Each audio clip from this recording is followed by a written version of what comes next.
Ya. Adapun materi yang kami jelaskan terlebih dahulu, yang teranggotakan dari saya sendiri Utami Ariana, yang saya Sudirman Purba, Saya Gamas Pinanda.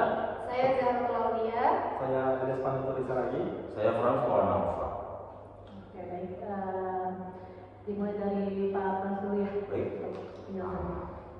Sebuah kenyataan bahwa hukum tidak dapat dilepaskan dari masyarakat adalah suatu kenyataan yang tidak dapat dipungkiri. Keduanya saling mempengaruhi dan saling berkaitan. Dalam tatanan keilmuan, kita melihat keduanya saling membentuk hidup, tumbuh, dan hidup dalam kondisi sosial masyarakat. Dan relasi-relasi dalam masyarakat dipengaruhi oleh keberadaan hukum. Bahkan, hukum mengatur relasi-relasi sosial dalam interaksi sosial yang ada antara satu individu dengan individu yang lainnya, antara individu dengan institusi, demikian sebaliknya. Usaha untuk mencari hubungan antara hukum dan masyarakat terlihat dalam berbagai disiplin ilmu yang muncul. Contohnya, yang pertama adalah sociological jurisprudence, yang artinya itu adalah ilmu yang merupakan cabang dari ilmu normatif. Maka yang digunakan adalah metodologi ilmu hukum.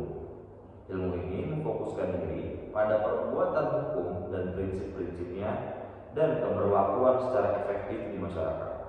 Para pemikir dan sosiologi jurisprudence melihat bahwa hukum harus berjalan seiring dengan perubahan masyarakat.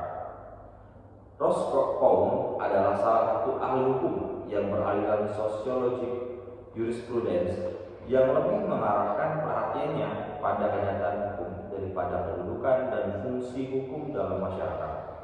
Kenyataan hukum pada dasarnya adalah kemauan publik. Jadi, tidak sekedar hukum dalam pengertian law in the books.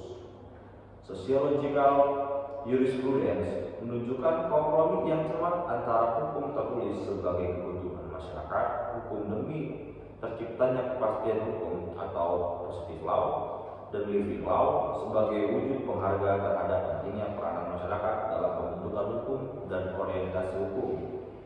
Peran strategis hakim dalam perspektif sosiologi jurisprudence adalah menerapkan hukum tidak perlu dipahami sebagai upaya sosial kontrol yang bersifat formal dalam menyelesaikan konflik, tapi sekaligus mendesain penerapan hukum itu sebagai upaya social engineering.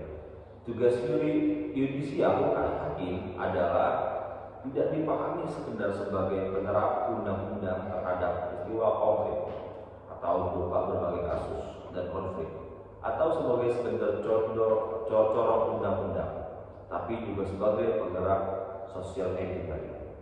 Para penyelenggara hakim harus memperhatikan aspek fungsional dan hakim, yakni untuk mencapai perbuatan dengan melakukan perubahan hukum selalu dengan menggunakan segala macam teknik penafsiran dan atau dapat dikatakan teori fungsional.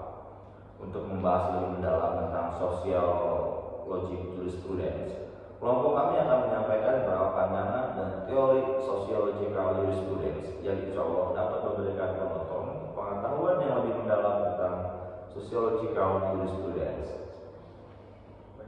Aliran sosiologi jurisprudence atau yang jika diartikan sebagai teori hukum sosiologis yang dipelopori oleh Eugen Ehrlich yang berpangkal pada pembedaan antara hukum positif dengan hukum yang hidup dalam masyarakat. Kemudian aliran ini dipopulerkan di Amerika Serikat oleh Roscoe sebagai suatu pemikiran hukum modern yang dianggap dapat memenuhi tuntutan masyarakat. Aliran yang menekankan pada fungsi dan peranan hukum masyarakat. Sedikit menerang tentang Eugen Ehrlich.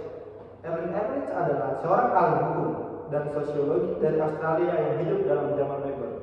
Seringkali disebut sebagai pembentuk ilmu hukum sosiologis yang bermaksud untuk membuktikan teori bahwa titik-titik berat perkembangan hukum tidak terletak dalam perundang-undangan, juga tidak dalam keputusan pengadilan maupun dalam ilmu pengetahuan di bidang hukum, tetapi dalam masyarakat itu sendiri.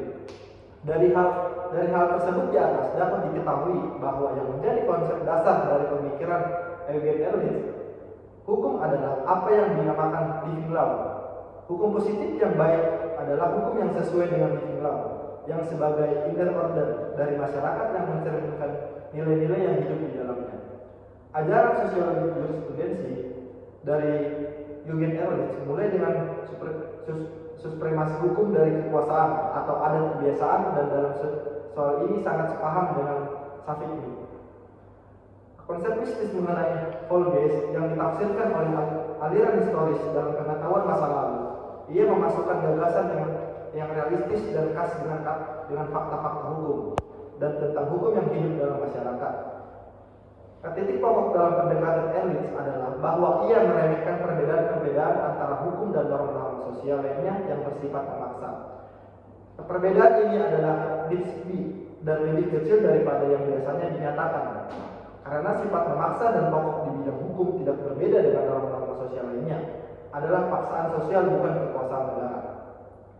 Kepatuhan suku dan keluarga pada agama memberikan alasan-alasan untuk mentaati norma-norma sosial. Sebagian besar norma-norma hukum. Norma-norma hukum tidak banyak pernah diungkapkan dalam ketentuan-ketentuan hukum, bahkan juga dalam sistem-sistem yang berkembang. Dengan kata lain bahwa hukum jauh lebih luas daripada peraturan hukum. Negara hanya satu dari banyak asosiasi-asosiasi hukum. Asosiasi lain seperti keluarga, gereja, atau badan-badan korporasi dengan atau tanpa kepribadian hukum. Di lain pihak, ada norma-norma hukum tertentu yang khas yang bersifat memaksa, seperti hukuman atau pelaksanaan keputusan-keputusan perdata. Cara-cara paksaan yang khas ini dikembangkan oleh negara pertama untuk menjamin tujuan-tujuan pokok sejak semula, untuk menyusun organisasi militer, perpajakan, dan kepolisian. Bagi Ehrlich, secara historis, negara sebagai sumber hukum yang pokok walaupun perkembangannya jauh ke belakang, dan negara bagi dia selamanya adalah alat masyarakat, walaupun dalam kondisi-kondisi modern makin berkuasa dan berkuasa mutlak di negara sosialis. Bahkan dalam keadaan demikian, norma-norma hukum atau negara yang khususnya mengenai paksaan mempunyai fungsi khusus, yakni melindungi lembaga-lembaga negara yang primer seperti konstitusi negara, militer, administratif, organisasi keuangan. Ehrlich berpendapat bahwa pada dasarnya norma hukum selalu bersumber dari fakta-fakta sosial yang berlandaskan pada keyakinan suatu perkumpulan orang-orang. Dengan demikian, pada dasarnya norma hukum yang ada di dalam masyarakat selalu diambil dari ingatan sosial yang terdapat dalam keyakinan asosiasi masyarakat. Perlindungan oleh negara dengan alat-alat paksaan yang khusus adalah tidak perlu juga kalau perlindungan itu diberikan.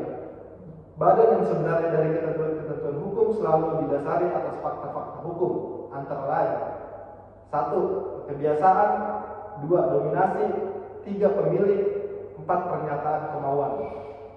Selanjutnya yaitu keempat, faktor dari masing-masing melaksanakan hubungan hukum atau melakukan menghalanginya pengawasan, tidak atau memberlakukannya atau melekat pada akibat-akibat hukum baginya daripada yang langsung mengikutinya. Dalam seluruh badan norma-norma hukum, hanya suatu kelompok tertentu yang disebut norma-norma keputusan yang dibuat oleh negara dan tergantung dari negara itu sendiri. Norma-norma keputusan ini merupakan bagian yang penting dari hukum resmi. Tetapi, apakah norma-norma itu berkembang menjadi norma hukum fundamental? Tergantung dari luasnya yang dibentuk oleh jurisprudensi pengadilan, administratif, legislatif, atau ilmiah, dan berhasil menjadikannya bagian dari hukum yang hidup. Sedangkan para realistis Amerika menempatkan keputusan pengadilan pada pusat hukum seperti fungsinya dalam kehidupan. Ehrlich mengurainya menjadi fungsi dengan banyak batasan-batasan dalam hubungannya dengan keseluruhan hukum yang hidup dalam masyarakat. Karena proses pengadilan menunjukkan bahwa hukum adalah sebagian keadaan perang, bukan keadaan damai, dan hanya sebagian kecil dari hukum menemukan jalannya ke pengadilan. Menurutnya, proses pengadilan merupakan suatu pengecualian apabila dibandingkan dengan kontrak-kontrak serta transaksi-transaksi yang terjadi sehari-hari. Hanya sebagian kecil segi kehidupan dihadiri oleh pejabat-pejabat resmi yang berfungsi menyelesaikan perkara perselisihan. Ehrlich melihat bahwa sukar untuk menarik garis batas yang tegas antara norma-norma hukum yang berbeda. Peraturan untuk menafsirkan merupakan hak para ahli hukum. Hak-hak istimewa yang diberikan oleh undang-undang adalah selalu resmi. Tiap hukum dapat tetapi tidak perlu menjadi hukum yang hidup. Dengan membedakan 3 tipe norma-norma hukum Arlich, berhadapan dengan kenyataan bahwa kegiatan negara terus meningkat dan bahwa norma-norma negara itu berkembang. Semua norma hukum mengatur dengan cara tertentu hubungan antara perintah atau larangan dan fakta-fakta hukum yang mendasarinya. Fungsi ahli hukum adalah terutama fungsi teknis, tetapi mengingat banyaknya kepentingan yang bertentangan dengan masyarakat yang menuntut pemecahan, tugasnya menjadi lebih aktif. Di sini Arlich sampai pada problema yang meliputi semua teori sosiologis modern. Ahli hukum harus menemukan tuntutan dalam prinsip-prinsip keadilan. Arlich membedakan prinsip-prinsip keadilan yang statis dari yang dinamis, jadi lembaga-lembaga seperti kontrak, suksesi, kepentingan dalam pekerjaan sendiri.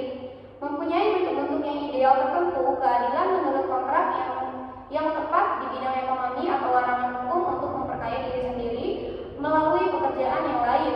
Suatu prinsip yang oleh hukum positif di banyak negara tidak diterapkan dengan tepat.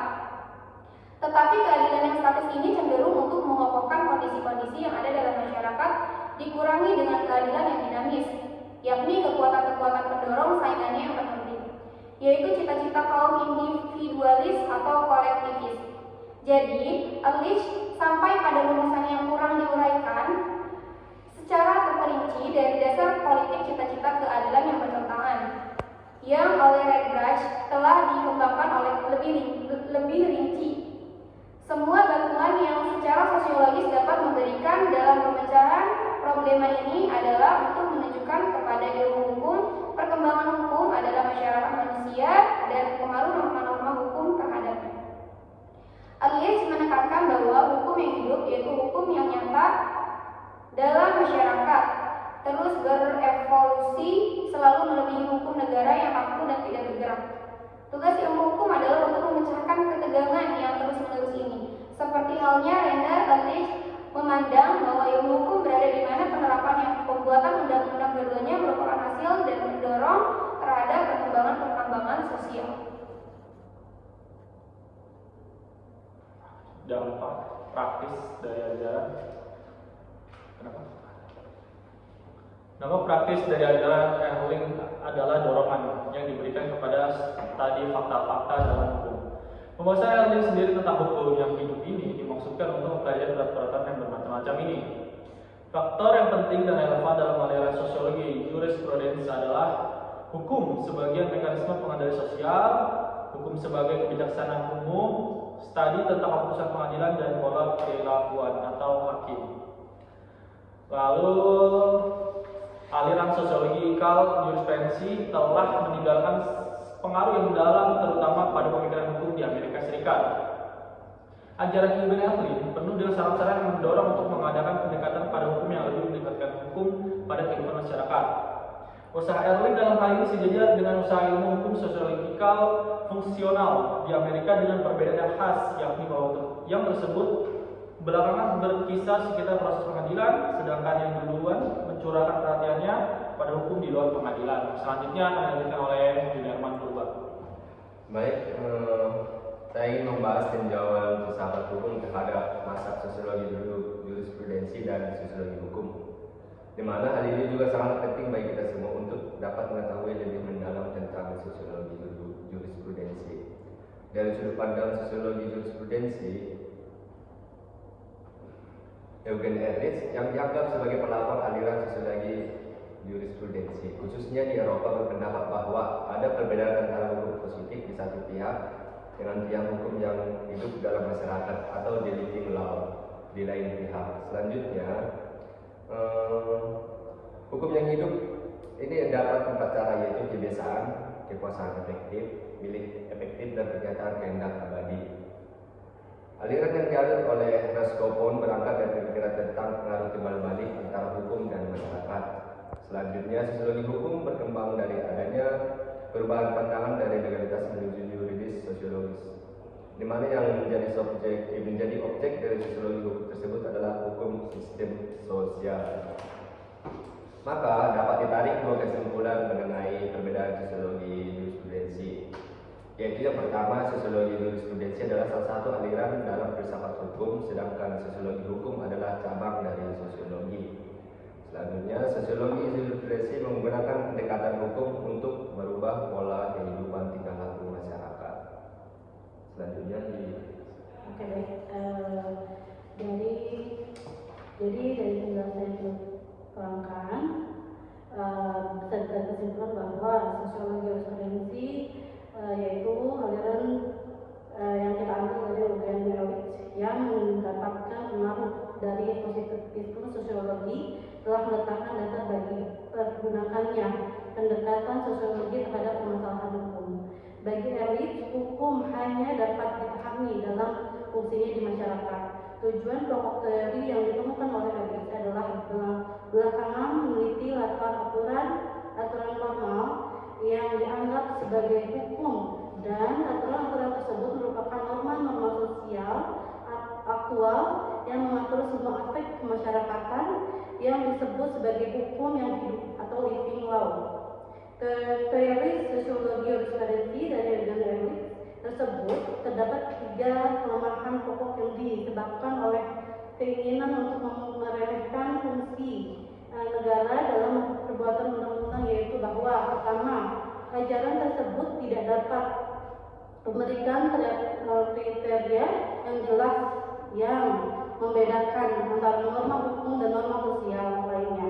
Yang kedua, yaitu Berowitz meragukan posisi adat kebiasaan sebagai sumber hukum dan adat kebiasaan sebagai suatu bentuk hukum. Yang ketiga, Berowitz menolak mengikuti logika perbedaan antara norma hukum negara yang khas dan norma hukum di mana negara hanya memberikan saksi pada fakta sosial. Kemudian ternyata bahwa Eugen Berowitz sendiri yang telah mengemukakan hukum yang hidup sesuai dengan nilai-nilai yang berkembang dalam masyarakat. Oke, baik, mungkin itu saja yang dapat kami sampaikan. Mungkin kurang lebihnya mohon dipahami itu